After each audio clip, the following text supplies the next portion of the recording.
Teu nome. Amém. Vamos ler o texto então, amados, que está lá em João, no capítulo 6.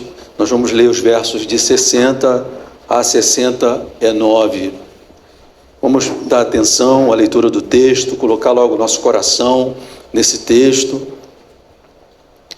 Diz assim: muitos dos seus discípulos, tendo ouvido tais palavras, disseram: duro é este discurso, quem pode suportá-lo? Mas Jesus, sabendo por si mesmo que os seus discípulos murmuravam a respeito do que ele havia falado, disse-lhes: isto escandaliza vocês? Que acontecerá então se virem o Filho do Homem subir para o lugar onde primeiro estava? O Espírito é o que vivifica, a carne para nada aproveita. As palavras que eu lhes tenho falado são espírito e são vida. Mas há descrentes entre vocês. Ora, Jesus sabia desde o princípio quais eram os que criam e quem iria traí-lo. E prosseguiu: por causa disto é que falei para vocês que ninguém poderá vir a mim se não lhe for concedido pelo Pai. Diante disso, muitos dos seus discípulos o abandonaram e já não andavam com ele. Então Jesus perguntou aos 12: será que vocês também querem se retirar? Simão Pedro respondeu: Senhor, para quem iremos? O Senhor tem as palavras da vida eterna, e nós temos crido e conhecido que o Senhor é o Santo de Deus. Até aí, amados. Enquanto estávamos aqui adorando o Senhor nesse culto, na nossa liturgia, muito bem marcada, pelos momentos, pela adoração, pelas orações, pelas falas, eu estava me dando conta ali que somos uma comunidade de discípulos de Jesus reunida para adoração. Não somos uma comunidade de discípulos somente quando estamos adorando, mas nós nos reunimos essencialmente como uma comunidade de discípulos. Na vida nós fazemos outras coisas que não necessariamente estamos fazendo como comunidade dos discípulos. Cuidando da vida secular, nós fazemos como discípulos de Cristo, mas não necessariamente como comunidade dos discípulos. E aqui nós estamos reunidos essencialmente como comunidade dos discípulos para adoração. E vendo ali atrás, e adorando o Senhor e percebendo esse movimento, essa realidade da comunidade dos discípulos, o verdadeiro discípulo de Cristo não concebe a vida sem um lugar de adoração, sem um dia de adoração, sem tempos de adoração, não necessariamente só no domingo, mas domingo é um dia especial em que todos conseguem estar juntos para adorar a Deus. E com esse sermão aqui em mente, me chama muita atenção, porque é um sermão daqueles sermões que ligam o nosso sinal de alerta, e nos vendo aqui como comunidade dos discípulos para adoração, eu gostaria de convidá-los para que nós ouvíssemos, acabamos de ler o texto, mas que nós ouvíssemos agora essa explanação desse texto da Escritura Sagrada, tendo sempre em mente de que, num primeiro momento, todos nós estamos inseridos naquilo que esse texto trata, ok, amados? Então, o primeiro ponto que eu gostaria que você colocasse na sua cabeça. Todos nós, no primeiro momento, estamos inseridos no que esse texto aqui está tratando. Estamos numa comunidade de discípulos, ok? Somos discípulos de Jesus Cristo. Então, gostaria que você ficasse com isso e fosse se perguntando também, fosse olhando para você e permitisse que esse texto, esse discurso do nosso Senhor, fosse te desafiando, sabe? E colocando as coisas no lugar, e te chamando, te estimulando. Enfim, cada um pode ter a experiência real da sua própria vida como discípulo de Cristo Jesus, mas que a gente não perdesse isso de vista. Isso tem a ver conosco, porque ele está falando dos discípulos de Cristo Jesus, ok, amados? Bem, antes de nós entrarmos aqui no texto, em nossos encontros das nossas imersões teológicas, nós estamos falando da doutrina das Escrituras. Começamos esse ano as imersões teológicas e falando da doutrina das Escrituras. E nós estamos falando exatamente sobre a clareza das Escrituras, esse atributo da Escritura Sagrada, que é a clareza. Outros atributos são autoridade das Escrituras, inerrância das Escrituras, suficiência das Escrituras, e tem outros também, clareza das Escrituras, mas esses são os mais tratados. Nós estamos, nesse momento das nossas imersões teológicas, falando da clareza das Escrituras, porque embora as Escrituras sejam claras, elas exigem atenção, ok, amados?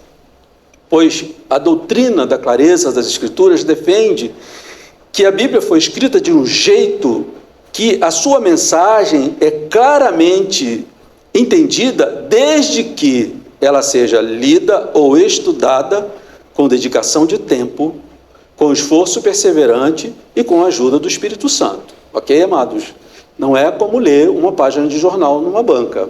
Ok? Então, ela é escrita de um modo que a sua mensagem seja claramente entendida desde que haja um dispêndio de tempo, um esforço perseverante e ajuda de Deus para a sua compreensão. E isso, amados, nos interessa porque o nosso compromisso com a Escritura Sagrada não está apenas em memorizar histórias, narrativas ou discursos, ok? O nosso compromisso é com o conteúdo da verdade transmitida nessas histórias, nessas narrativas e nesses conteúdos, ok?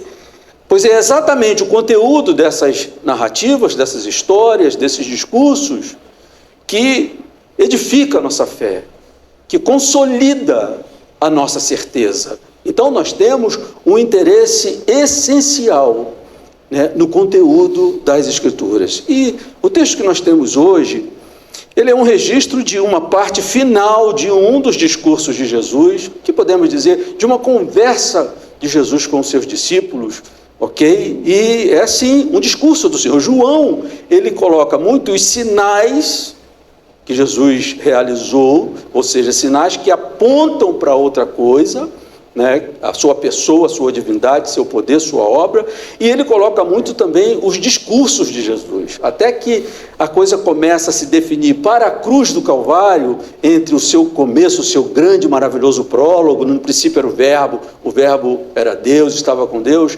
Entre esse seu início e até onde as coisas começam a seguir seriamente para a cruz, há muitos sinais e discursos de nosso Senhor Jesus Cristo. Então, o texto que temos hoje é o registro de uma parte final de um discurso, dos discursos de Jesus. E nós vamos olhar para esse conteúdo em busca da verdade revelada por esse discurso registrado por João. Bem, amados, até aqui, ou seja, a essa altura do ministério de Jesus, o Senhor já tinha muitos discípulos. O verso 66 fala assim: muitos dos seus discípulos, ok? Então, por isso eu convidei a vocês para que ouçamos essa pregação nessa manhã, tendo em vista esse fator que tem implicações diretas conosco, como discípulos de Jesus. A essa altura, ele já tinha muitos discípulos, ok? No entanto, queridos, João, nesse texto, ele separa dois grupos dentre os discípulos de Jesus Cristo. É sobre isso que nós gostaríamos de meditar nessa manhã e olhar com muita atenção. João, aqui nesse texto, ele faz distinção entre dois grupos dos discípulos de Jesus. Todos são chamados de discípulos. Muitos discípulos de Jesus a essa altura, muitas pessoas que o seguiam, iam atrás dele, ouviam-no com atenção, ok, amados? Mas João faz uma distinção que é muito importante para nós. Um grupo que acolhe com fé o desafio que a verdade acerca da pessoa de Jesus Cristo impõe.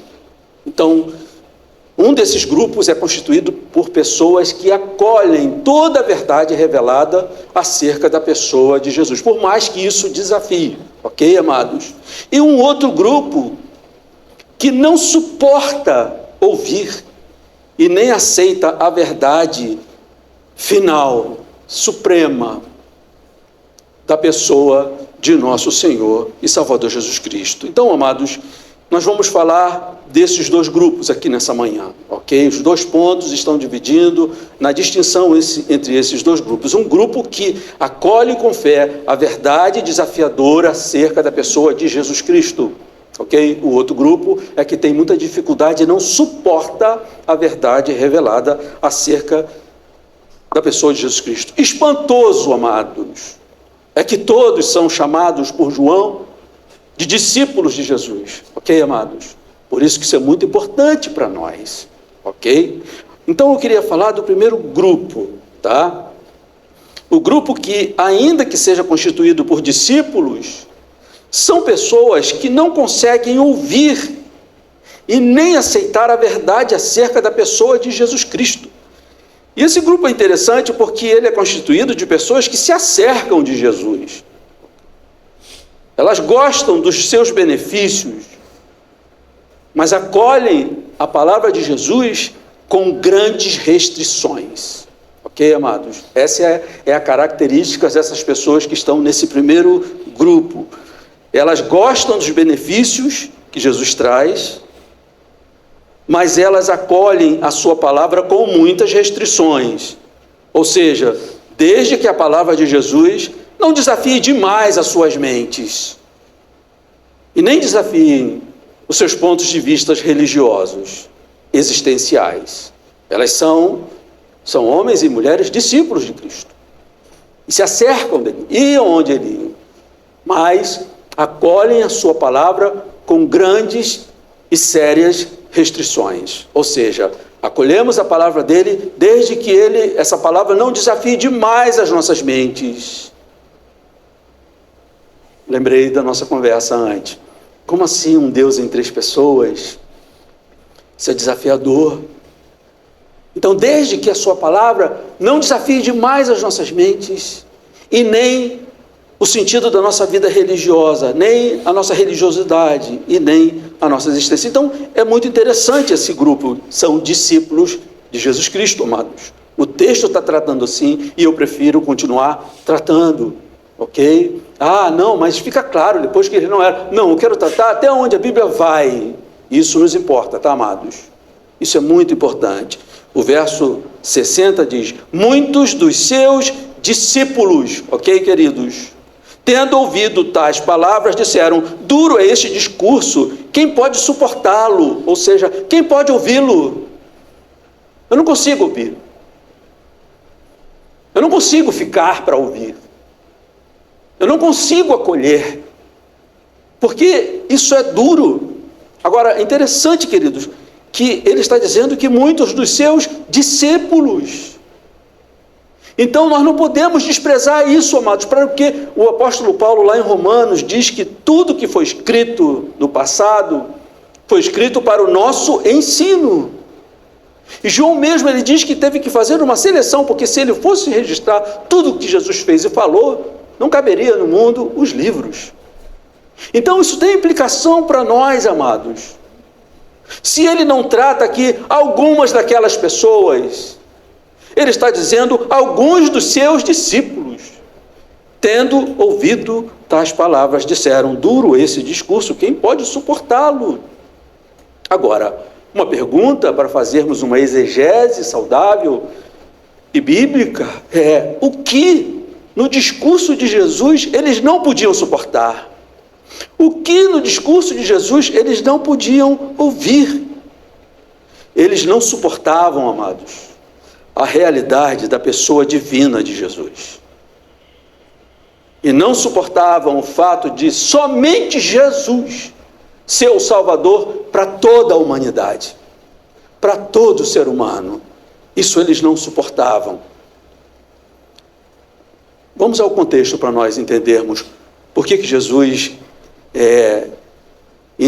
começou a pronunciar palavras que expõem a verdade acerca da sua pessoa e da sua obra, e de uma forma que para aqueles discípulos, seguidores de Jesus, foi difícil demais. Bem, tudo começa lá, quando Jesus multiplica pães, ok? O milagre da multiplicação de pães. Jesus está vendo uma multidão enorme vindo para ouvi-lo, como de costume, e ele começa a testar seus discípulos, falando, onde nós vamos comprar pão para todo mundo?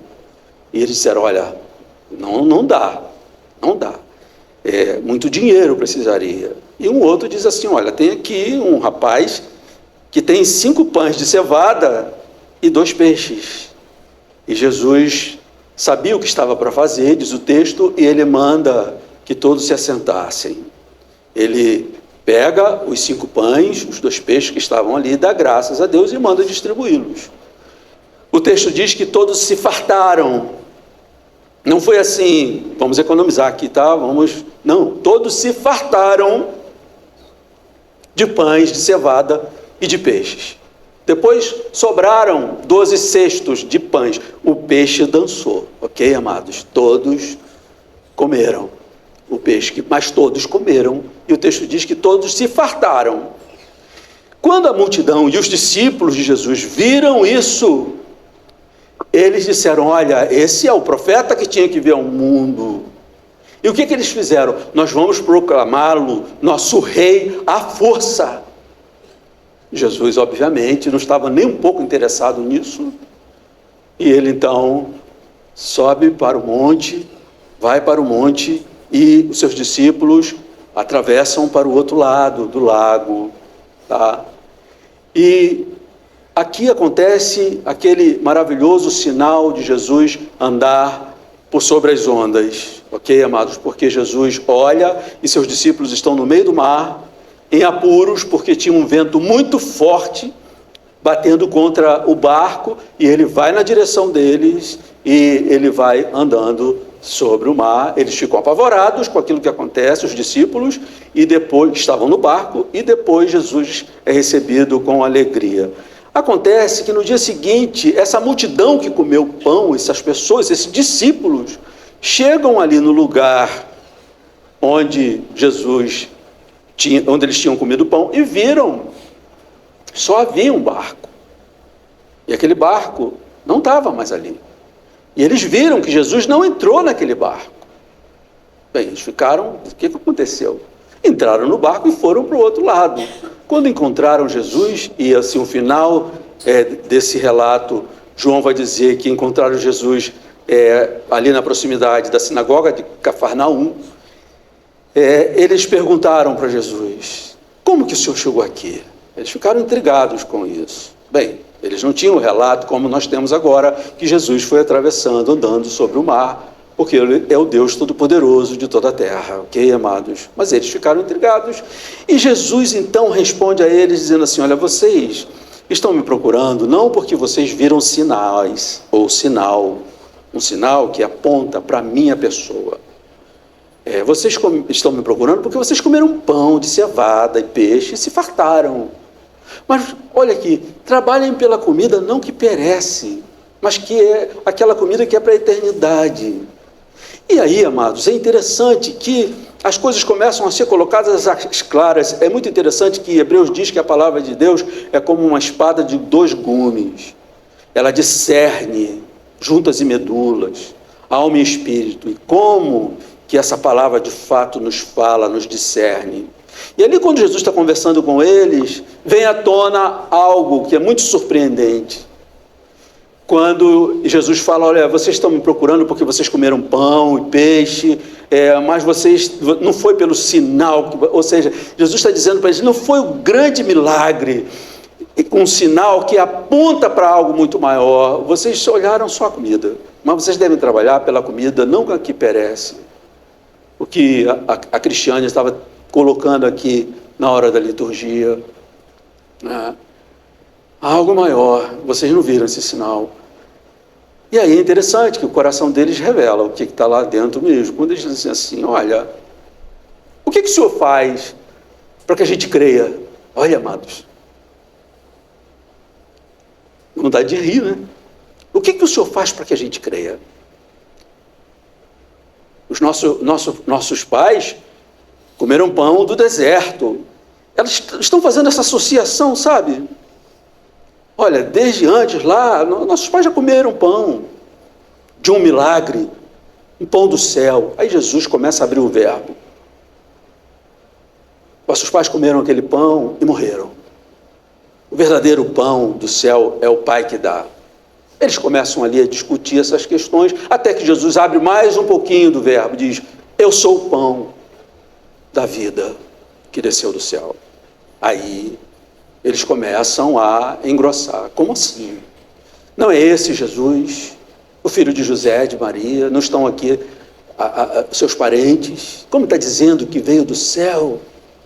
E Jesus continua: olha, eu sou o pão que desceu do céu. Aquele que de mim se alimenta tem a vida eterna. Tem que comer. Aí Jesus começa com um discurso duro. Que alguns vão dizer assim: não, eles não entenderam porque o discurso é duro. Que Jesus fala assim: ó, quem não comer a minha carne e beber o meu sangue, não tem a vida eterna. Pronto, final. Porque eu sou o pão que alimenta a vida para a eternidade. E não é nada disso. Eles entendiam muito bem o que Jesus estava falando, mas eles não aceitam, de fato, que Jesus é o Filho de Deus vindo ao mundo e que somente através dele é que se encontra a vida eterna. Pois bem, amados, esse aqui é o contexto. E aí, essa parte final nós lemos aqui, ok? Que João está nos relatando. Então, o teor dessas palavras que eu estou perguntando aqui, quando João fala lá no verso 60, muitos dos seus discípulos, tendo ouvido tais palavras, disseram: duro é esse discurso, quem pode suportá-lo? O contexto é esse, tá, amados?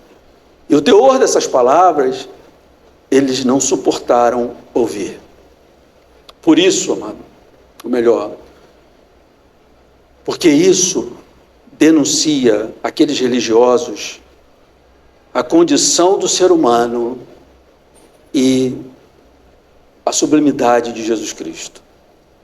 Quando Jesus vem com esse discurso de pão partido, que alimenta, ele está se referindo à sua obra. Que ele, aquela pessoa vinda do alto, ia ter seu corpo partido, moído, com um objetivo, de nos alimentar com vida eterna. Isso eles não suportaram. Tudo bem que Jesus tivesse dons maravilhosos, eles não podiam negar isso, eles viram Jesus multiplicando pães. Eles, inclusive, se beneficiaram muito com isso, comeram pão de cevada com peixe quando tiveram fome, estavam famintos. Tudo bem que Jesus tinha esses dons. E como dizem os versos 14 e 15 de João 6, para aquele povo, Jesus tinha a qualidade de verdadeiro profeta. Mais que isso, um verdadeiro rei. Pois, de fato, ele se preocupava com a condição material e física das pessoas.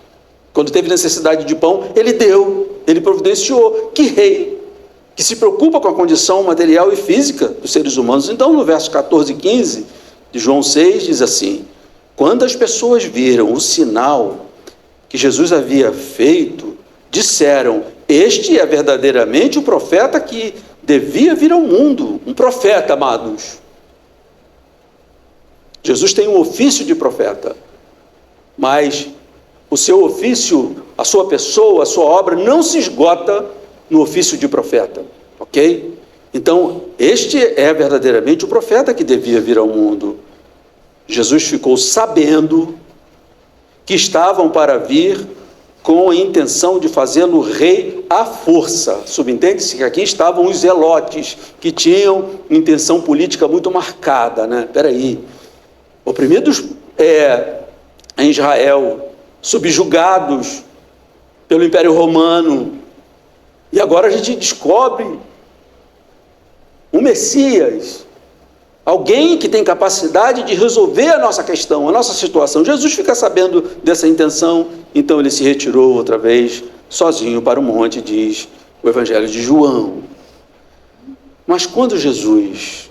Vocês vejam bem, amados, primeiro a intenção deles equivocada vai nas alturas, coloca Jesus no lugar de rei, de profeta, um profeta que o mundo merecia, ok?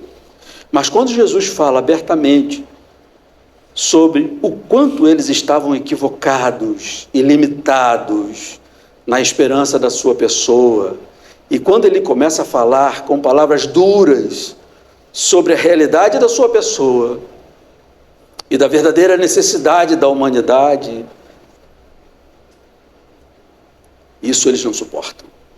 Permitam-me repetir João 6,60. Muitos dos seus discípulos, tendo ouvido tais palavras, disseram: duro é este discurso, quem pode suportá-lo? Ou seja, quem pode ouvi-lo? O que eles estão dizendo é o seguinte: a verdade acerca da pessoa de Jesus é suportável para algum ser humano natural? Esse desafio cabe na mente e na cabeça de um ser humano natural, que ele é o pão vivo que desceu do céu com o objetivo de dar vida para toda a humanidade, e quem não participa disso não tem a vida eterna? A verdade acerca de Jesus é suportada para algum ser humano natural? E a gente sabe, amados, que não é. Não é. Porque o mundo olha e diz assim: não, isso aí é demais para mim. Não é? É demais para mim, por exemplo, saber que a Virgem concebeu, e o que ela concebeu é a humanidade tomada pela pessoa divina, da segunda pessoa da Trindade, o eterno Filho de Deus. E que ele tem duas naturezas, uma completamente divina e outra completamente humana. Nós sabemos, porque isso, por mais milagroso, maravilhoso, misterioso que seja, porque isso foi necessário, queridos. Porque o ser humano encontrava-se numa situação e num lugar onde Deus teria que ter braço para ir lá e buscá-lo. E o braço que ele encontrou não foi botando uma luva, foi tomando uma natureza humana e buscasse esse ser humano lá na morte. Ele tinha que ir na morte. Deus não morre. A divindade de Deus não morre. Ele tinha que tomar uma natureza humana para que ele alcançasse. Para ele alcançar na morte, ele tinha que entrar na morte e resgatá-lo de lá. Isso nós sabemos, amados. Mas as pessoas escutam isso. Quem pode suportar? Quem pode ouvir esse discurso? E Jesus tinha deixado claro quem ele era e deixado claro qual deve ser a relação do ser humano com a sua pessoa. Ele não só deixou claro nesse discurso quem ele era: o pão vivo que desceu do céu, o Verbo de Deus, como já vimos aqui no começo dessa série de sermões, o Filho eterno de Deus. Mas também ele deixou claro qual deve ser a relação do ser humano com a sua pessoa.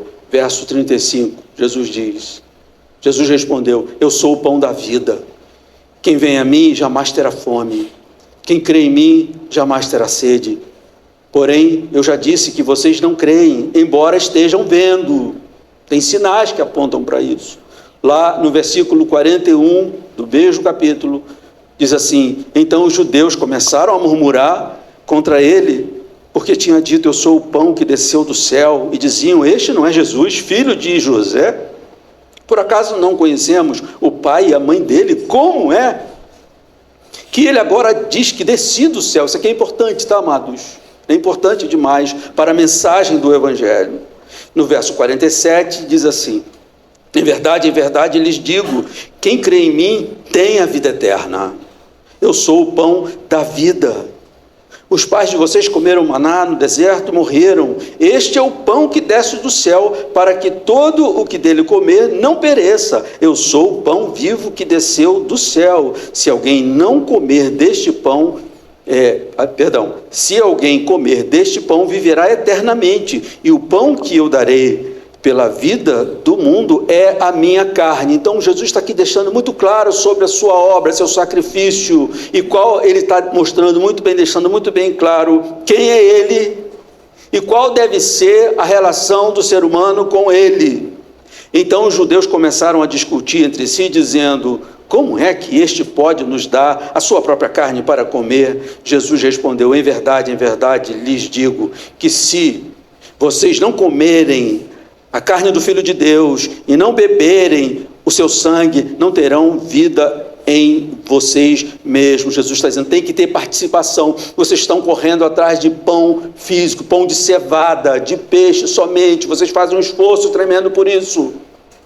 Lembrando aqui de novo a fala da Cristiane. Mas vocês têm que se alimentar de mim, porque é de mim que vocês vão ter vida para a eternidade.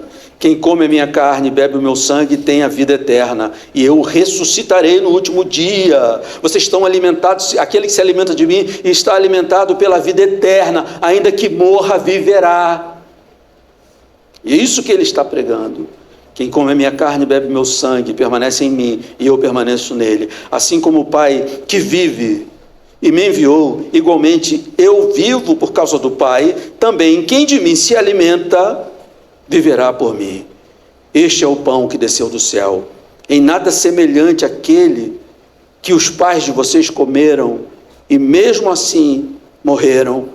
Quem comer este pão viverá eternamente. Porque a disputa era, tem um pão aqui muito especial na nossa religião, na nossa história, que é lá o maná, e Jesus está mostrando a sua superioridade. Ok, amados? E qual a lição que nós tiramos desse discurso de Jesus? Do que ele está falando aqui? Somente um Salvador divino pode resgatar a humanidade de seu estado de escuridão espiritual e da sua consequente condenação. Somente Jesus Cristo. E para isso, a relação do ser humano com Jesus Cristo precisa ser a mesma relação que ele tem com o pão literal, para poder sobreviver, ou seja, com alimentação. O que Jesus está deixando claro é isso. Para ter vida eterna, é necessário ter com ele, Jesus Cristo, a mesma relação que nós temos com o alimento natural, se queremos continuar vivos. Ok, amados? Não podemos deixar de comer, senão morremos. E Jesus está dizendo, se vocês querem viver, vocês têm que se alimentar de mim, da minha pessoa, da minha verdade, da minha obra. Pois bem, amados, aqueles seguidores de Jesus, eles viram grandes coisas acerca dele, mas viram muito pouco ainda. Eles não viram Jesus como Salvador da vida. E voltando aqui, amados, estamos numa comunidade de discípulos. Muita coisa grande sobre Jesus pode ser vista e confessada, mas é necessário ver tudo a respeito dele. Está certo da sua unicidade.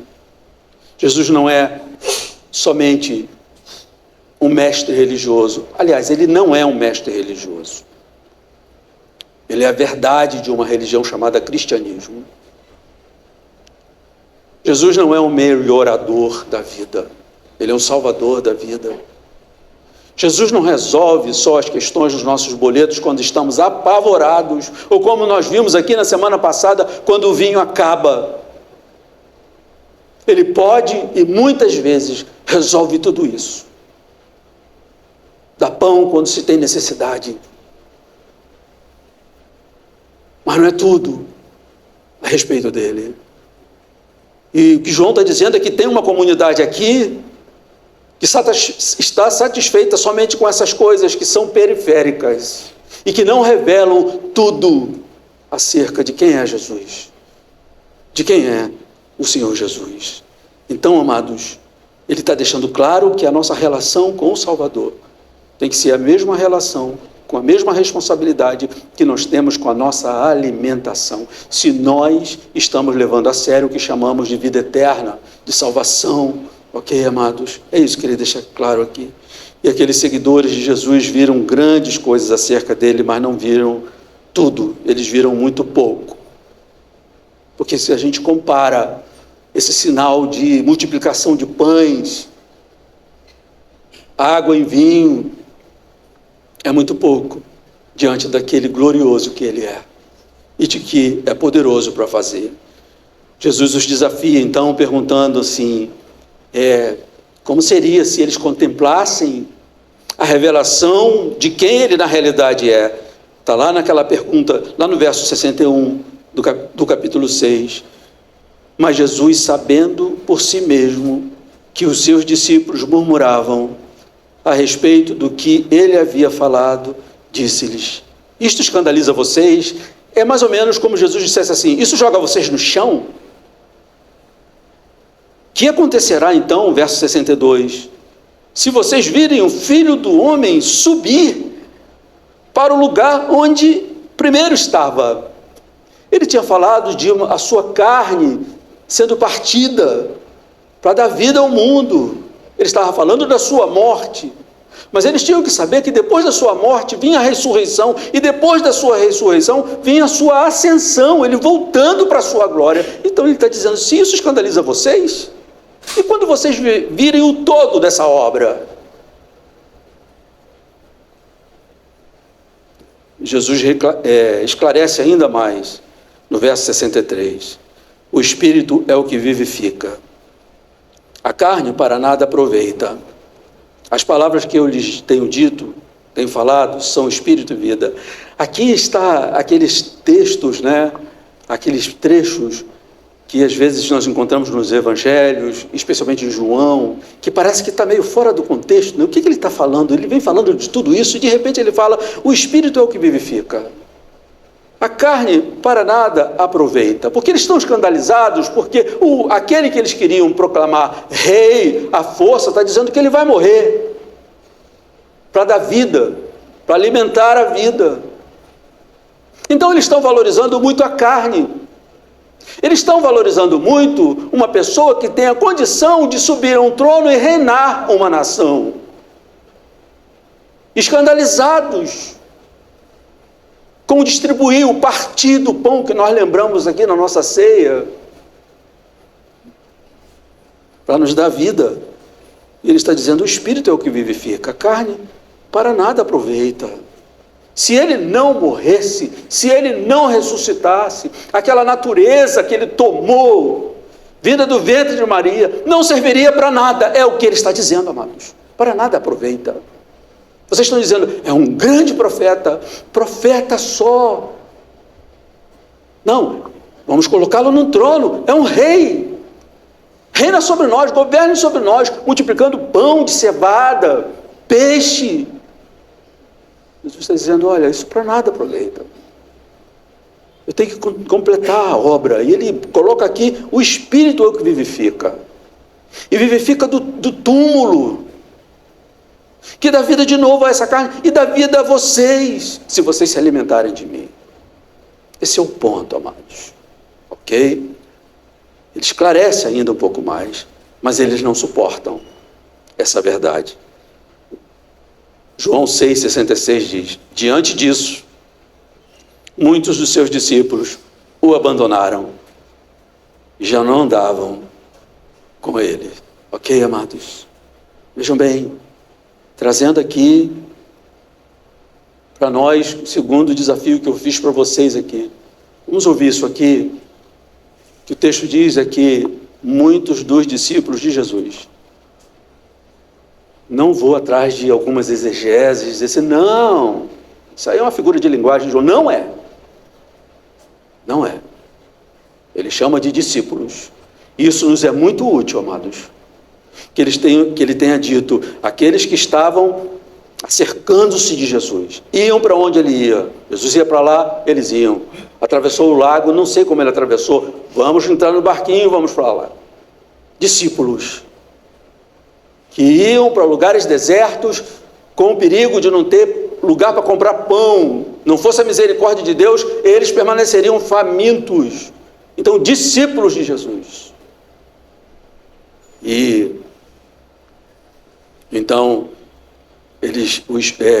diante disso, muito dos seus discípulos, os seus seguidores, o abandonaram e já não andavam com ele. E aqui, amados, eu estou falando desse primeiro grupo de pessoas que não suportam a verdade real acerca de Jesus Cristo. Recebem o Evangelho com muitas restrições, e sérias restrições, e complicadas restrições. O segundo grupo, nós vamos deixar para falar na semana que vem, ok? Então, se você ficou interessado, esteja aqui no domingo que vem, às 10 horas, que a gente continue. Mas eu quero dar uma conclusão, uma aplicação a tudo isso, porque eu convidei vocês para que nós ouvíssemos tudo isso olhando para a nossa própria vida, porque tem um título aqui que diz respeito a todos nós, discípulos de Cristo. Ok, amados? Todos nós. E João está aqui fazendo distinção entre dois grupos. Não sejamos apressados. Vamos passar por essa prova. Ok, amados? Porque não é tão simples assim. Há uma forma de não suportar ou não ouvir a realidade da divindade de Jesus, que se expressa não em palavras, mas em ações, em atitudes. De não levá-lo a sério. E não se leva a sério quando se perde de vista quem ele é. Quando se perde de vista a sua sublimidade,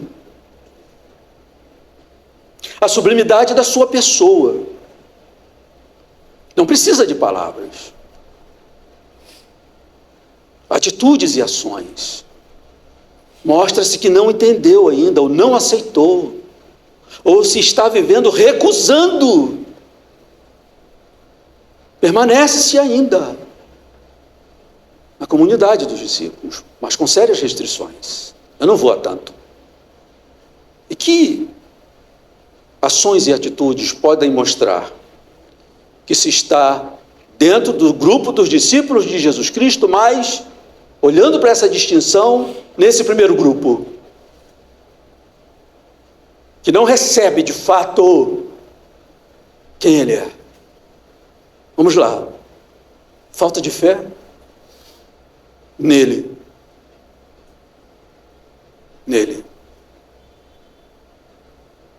Aquela fé expressada pela própria mãe de Jesus aqui do sermão da semana passada.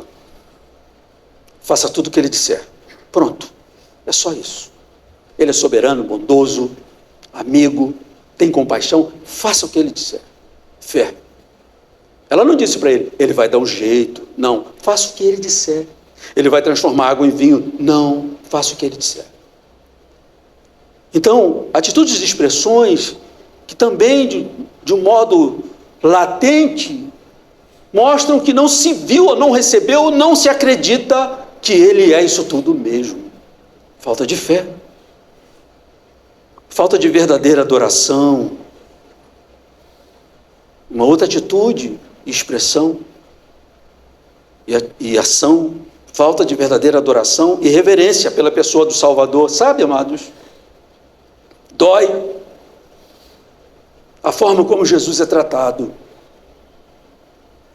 Às vezes, pessoas se acham à vontade para fazer piadinha com o nome de Jesus. Se há um mandamento que diz que nós não podemos tomar o nome do Senhor em vão, e se nós tomamos o nome de Jesus em vão, é porque nós não o reconhecemos como Deus. Ação e atitude que podem mostrar que não se viu ainda quem é Jesus. Falta de verdadeira adoração, falta de reverência pela pessoa do Salvador. Ou então desinteresse por ele. Como que isso se manifesta, José? Falta de oração. Falta de interesse por ele. E muitas vezes, mas não estou dizendo que sempre, não estou ignorando que a pessoa pode passar por uma crise de fé, ou por um momento existencial muito difícil, que bagunça tudo. Mas muitas vezes, a falta de oração expressa simplesmente a falta de interesse por Jesus Cristo. E não tenho tempo é a maior ofensa que se pode fazer a Jesus. Porque Ele é o Senhor do universo, Criador de todas as coisas, que mantém tudo debaixo do seu poder e sua palavra, e encontrou tempo para entrar no tempo e no espaço, de tanto que nos amou. Então dizer, não, eu não tenho uma vida devocional, eu não oro, por falta de tempo, isso é uma ofensa, não fale isso, é melhor não falar. O prejuízo já está dado, então não aumenta o prejuízo. Mas é uma ação, uma atitude que muitas vezes, amados, demonstra que não se entendeu ainda quem é Jesus. Quem é Jesus Cristo? Uma outra atitude, uma outra ação. Falta de interesse por sua obra.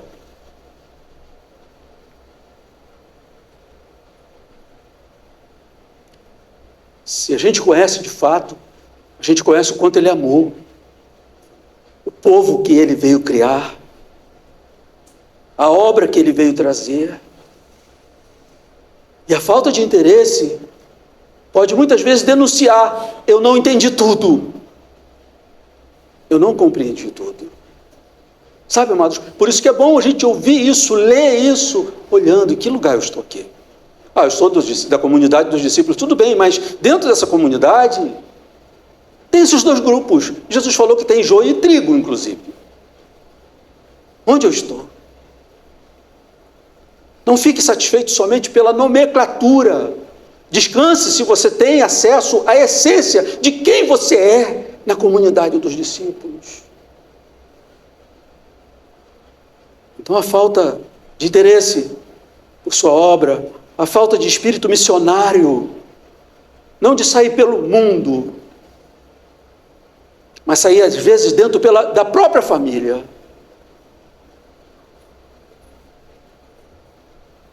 Falta de cuidado com a igreja de Cristo. Porque quando um perseguidor da igreja chamado Saulo foi encontrado por Jesus, a primeira coisa que ele falou para Saulo foi: Saulo, Saulo, por que você está me perseguindo? Ele perseguia quem, amados? Os discípulos de Cristo, a igreja de Cristo. Matava pessoas da igreja de Cristo. Então Perseguir a igreja de Cristo, não zelar pela igreja de Cristo, não ter cuidado com a igreja de Cristo, é a mesma coisa de não ter cuidado com Jesus Cristo. Não, eu tenho essa postura com a comunidade dos discípulos, que isso? Cristianismo não é metafísica, amados. Não é teoria, é religião mais prática. Não à toa que ela começa com a encarnação de Deus. É em carne e osso que a gente vive essa fé. Então, a falta de interesse, por exemplo, eu vivo bem sem igreja. Cuidado, que isso pode denunciar algo muito ruim. Ou a indiferença para com a pessoa de Jesus, eu já falei. Como se a pessoa de Cristo não trouxesse as maiores implicações para a nossa vida prática. E o fato, amados, que quem está nesse grupo, e aqui eu concluo, cedo ou tarde vai embora. E eles estiveram ali, o melhor dos pregadores. E não foi Jonathan Edwards, não foi Martin Lloyd Jones, não foi John Stott, não foi. Eles tiveram ali o próprio Jesus, o Filho de Deus, como pregador. E às vezes, mas é por causa do pregador. Não é isso, amados. Porque eles tiveram o melhor pregador.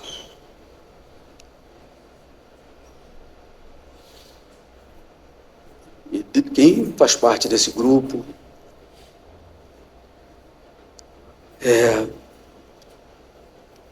mais cedo ou mais tarde se define.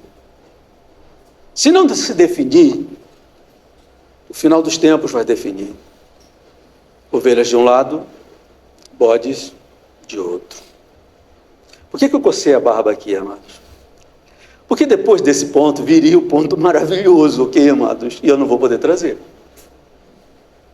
Então eu não quero ficar com a sensação de que eu mando vocês para casa pesados. Mas assim quis Deus. Então que a gente olhe de fato e a gente não se satisfaça com a nomenclatura. Somos discípulos de Cristo. Sou crente. Mas crente até onde? E não é o seu discurso teológico que vai dizer isso. É a sua ação e sua atitude. Para o mundo, mas também na sua vida privada.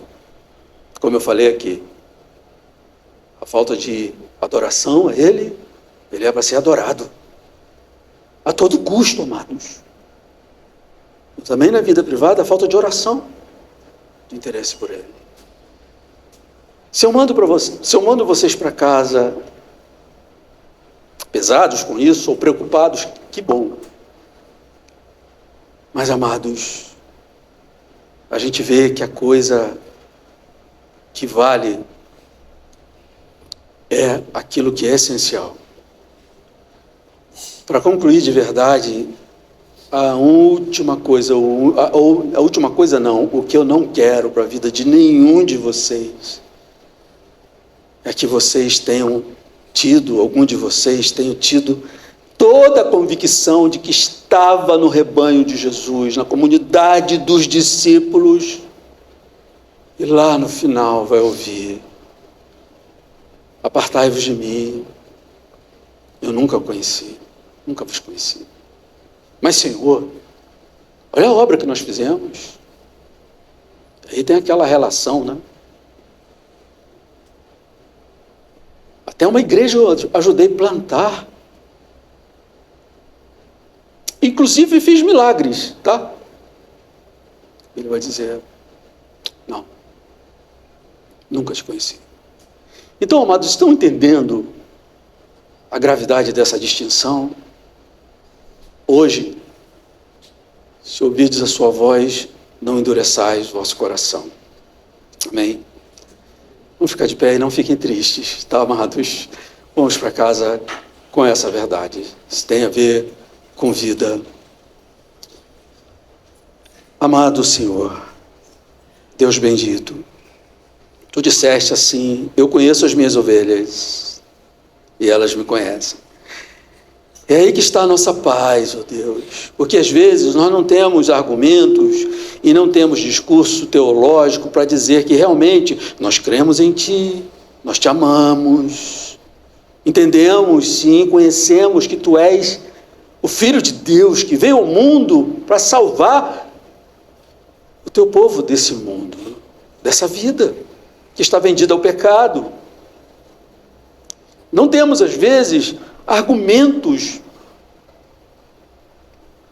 para expressar, mas a Tua palavra diz que o Senhor conhece as Tuas ovelhas e elas Te conhecem. E é, Senhor, nisso que nós queremos sair daqui. Como o apóstolo Pedro, quando ele foi confrontado, porque parecia que ele não estava entendendo quem que estava indo para a cruz, quando ele o nega. E depois ele é inquirido, ele é arguído: você me ama? E ele começa a se debater: eu te amo, até que ele diz: tu sabes todas as coisas, tu sabes que eu te amo. Entristecido porque ele não conseguia dizer com convicção. E assim também, Senhor, como é maravilhoso dizer a Ti: tu sabes que nós cremos em Ti.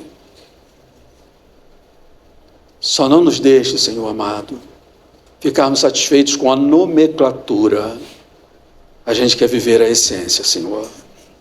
Leva-nos daqui nessa manhã. Muito obrigado por esse culto consagrado a Ti, porque o Senhor é digno de adoração, de louvor, de cânticos, dos elogios solenes. Tu és digno, Senhor.